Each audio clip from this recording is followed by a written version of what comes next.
सैया चुभुर चुभुर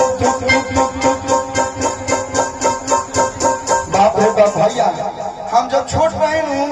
तो बक्सर सोहनी पट्टी सिविल लाइन लागत रहे को स्प्रिंग पे महिषासुर मरात रहे एबार हम महिषासुर के डांस देख रहे थे, वो ये दोनों लोग के डांस देखा तनी बाप वाह गार्दा गर्दिश